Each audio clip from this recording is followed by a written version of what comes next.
Ba mama batata bandeko epa inyoso bozali mbote. Surtout balandi les amis de Wechi mokili mobimba na kombo ya papa Sami Badibanga topesi bino mbote.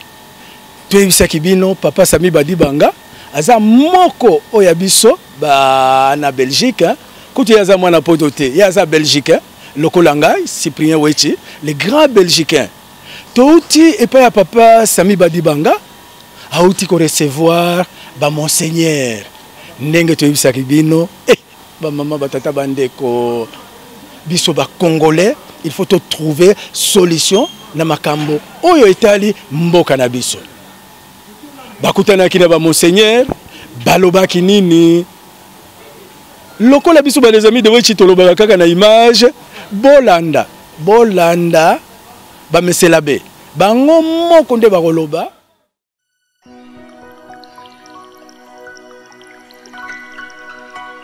Oh Jehovah, oh Jehovah, oh Jehovah, oh Jehovah Jireh, Jehovah Nissi, Jehovah Shammah, oh Sabaoth, Jehovah. Jehovah, Papa Nagai, mapendo yangu, oh rafiki yangu, mapendo yangu, rafiki yangu, oh Jehovah, Jehovah.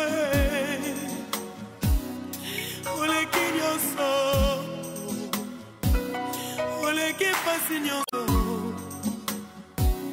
oleke humiliation, oleke souffrance nyonso, oleke kosanga bana, oleke kosanga libala, oleke bapasi na ngai, oleke mbeta l'hôpitalo, oleke ba defi na ngai, oleke ba defi a bomoi na ngai. Oh Jehovah, Jehovah Shammah, Jehovah Jireh, Jehovah Nissi, Jehovah Jireh, pourvoyeur nanga. Oh Jehovah Rapha, Jehovah Rapha nangai, oh Sabaoth nangai. D'abord bonjour à tout le monde. Moi je suis l'abbé André. J'ai accompagné les excellences, la délégation de la Cinco. Et les évêques sont venus avant tout présenter les meilleurs vœux. Les vœux de Noël et de la bonne année à son Excellence, Monsieur le Premier ministre. Ça, c'est la première chose. Et la deuxième, il fallait également aborder les questions de l'heure, c'est-à-dire essayer d'échanger, des échanges pour essayer de voir comment nous allons aller de l'avant. Parce que, comme vous savez, bon, il y a eu des négociations directes au centre interdiocésain qui se sont soldées par l'accord du 31 décembre 2016. Et alors, il faut approfondir cet accord avec aussi le Premier ministre pour qu'enfin on se mette d'accord sur la suite du travail à faire. Bon, en tout cas, j'apprends par vous qu'il y a la création d'une plateforme ou bien de revendications. Mais de toute façon, comme je venais de vous le dire, et le Premier ministre est resté très ouvert dans les échanges avec les excellences. Et c'est pour cela que je vous disais qu'on doit approfondir ces échanges, puisque c'est au bout de ces échanges qu'on pourra finalement arriver à mettre, je dirais, à mettre en application et l'accord du 31 décembre 2016. Bon, nous pensons bien qu'il pourra bien le signer.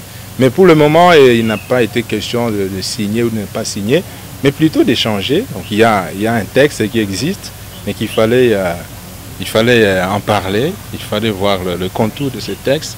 Et c'est à cela qu'a consisté l'entretien de leurs excellences et son excellence, monsieur le Premier ministre. Est-ce qu'il s'est engagé à démissionner, à respecter cette part de l'accord? Bon, la question n'a pas été abordée, je m'excuse. Ouais, est-ce qu'il y a une certaine réserve sur finalement ce document que vous lui avez présenté? Bon, je dirais des réserves, non, puisque, comme je vous disais, il s'est montré très ouvert dans les échanges, très ouvert dans les discussions, et nous sommes confiants, nous espérons qu'ils vont continuer à échanger jusqu'à ce que, voilà, il va se dégager, je dirais, ce consensus qui va nous amener à aller de l'avant. Vous pensez qu'aujourd'hui c'est important que le Premier ministre actuel adhère à cet accord? Vous pensez que c'est important ou vous pensez que c'est une nécessité? Bon, je dis bien, moi je ne vais pas parler à sa place. Il connaît cet accord. Et il s'est montré ouvert aux échanges avec les évêques. Et c'est cela donc qui nous permet de dire, bon voilà, de là il se dégagera, bien sûr, il se dégagera un consensus pour pouvoir aller de l'avant.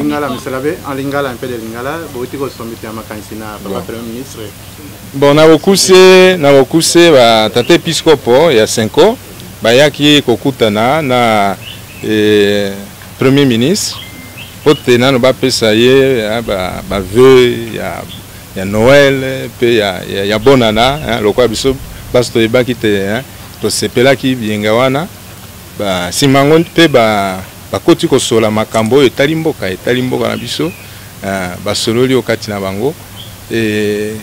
Nga nazali porte-parole ya Premier ministre te, mais okati ya masolo na bango namoni te masolo ezokoba malamu yango tozomona te soki bakobi kosola bongo tokozwa makanisi oyo ekosalisa biso mpo mboka na biso ebonga mpo tokende mwa liboso. Mais dans l'entretemps, tokutani na concert na biso, Maman Mbote. Mbote papa. Balandinyo c'est les amis de Ochiwazolanda yo mokili mobimba. Bamona kayo mingi na internet surtout la Top Congo. Pesa bango ba bonne année maman. Bonne année na ba ndeko nyonso. Ngai kombo na nga ndeko Rachel Kitita. Naza mopandisango moko na Engumba Kinshasa, rédactrice en chef na Numérica TV. Nalandaka les amis de Wechi mingi entre biso toza collaborer pour na ko se compléter tala kaka. Oyeba ke oza très populaire na poto. Ya solo. Na ba émission bosala kana Christian Lusako. C'est vrai, top près. Nyonso batia kango. Bon mais ce qui est vrai de temps en temps na landa na zo rappel moi ba écho bandeko ba bengaka pour na kopesa moi ba bonjour, ko féliciter mais qui est populaire coup toujours ba de ça qui yo jour la manifestation nous tous nous avons été fâchés to tindeli ba message.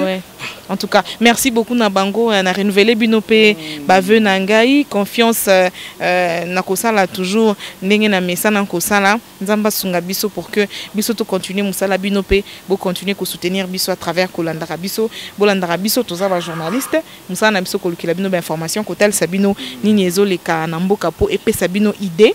Ya ko bino moko boye ba ko analyser ko comprendre bo solo ezawa pilokuta ezawa pinana limboka etambola bien nana limboka etambola mabe mais beaucoup plus nga na obeta sete oyo monique mboka ezotambola mabe faut kochaka ba omba bouton parce que Congo oyo finalement on comprendre souti na moni faut to koma atako to koma ba politicien te mais ko sanctionner PR moko nazo ebisa yo vote ko ya wakala mingi te députation faut ko sanctionner parce qu'on ne comprend plus rien tu vois c'est-à-dire yamboka na biso mutakolinga ozana mwa loko moka koloba neti kelelo ya MLC na IDPS ba papi Sami Dibanga ba komi ko bloquer signer sous réserve peut-être tozo sala émission yo sous réserve pe ndeko ngana oboya kuti koloba mo wana po na ebiti mais vinyo so yango omoni vinyo so yango yo to ana besoin Congo ke liboso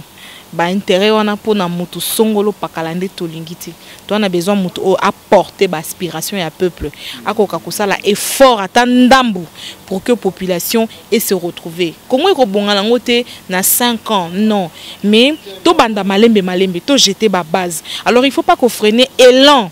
Il y a moins de développement mouké au tozanango. Il y a moins qu'aucun de liboso ndambo tozanango. Il faut pas freiner cet élan-là. Il faut pas non plus dire que régime médical ça les l'autre côté. Non, il faut qu'on reconnaître. Alors il faudrait que ba oh bazoya. Bola ki sa biso pe kende tozoya boye. Biso toya pona ba mabomu na biso te. Tozoya pona intérêt na bino. Alors bo ça la biso confiance. So to moni mbilinga bandi kokota to sa nini. Pepe ka wana na centre beta pepe pas comme le quoi pion. Akomi le roi Adam au PCA au Simbia au Kekuna yo telema koto bouger koto te wana nde tolingite toi on a besoin ngaza a besoin de nazabwe ba journaliste français na monaka ba américain ba ya bamboka mususu ya mipaya ba poto baza à l'aise ozomona baye awa yo pe ozui famille na yo OK na poto vacances tozongi biso po kende vacances il faut benga vieux nde nini biso menanga mwa billet eza makambo soni nyeso na po mboko etambo malamu te à tous les niveaux toi on a besoin mboko etambo la bien to longwa na étape ya mendicité papa eza bien te mboka o eza mboka na bon na biso ka tozalaki na 5 ans tu travailles pendant 3 semaines ba futi pe biso te et où tu vas tozu wa alors tokokende ba vacances ndeni tokokende ndenge nini alors il faut que basto simba na maboko biso nyonso ngonga ngo ya ngoyo kongo ekende liboso bande konangai to simba na to sunga mboka oyebi nani aza nani point de vue ya mutu moko programme ya mutu moko ozomona nani to voter na programme et comme siko ba intérêt koto ba sona koto ba sala bwe finalement ngana ko kasi bazo sona nini tuna bango. Merci beaucoup parce que vous êtes journaliste hein. Nakei ko luka ba image pour na chaîne nangai. Pour makambo politique osoko bandi tala mutema nange comme ça déjà passe. Merci beaucoup yango balobaka Cyprien Wechi azala mutu bien te akomi liboma politique et pesi biso liboma bazo wela nini kaka ki danser oya lobi danser to kotonga mboka na biso kaka na ki danger mutu nyoso danger yango to sengi na ba politicien batika ki danger na bango.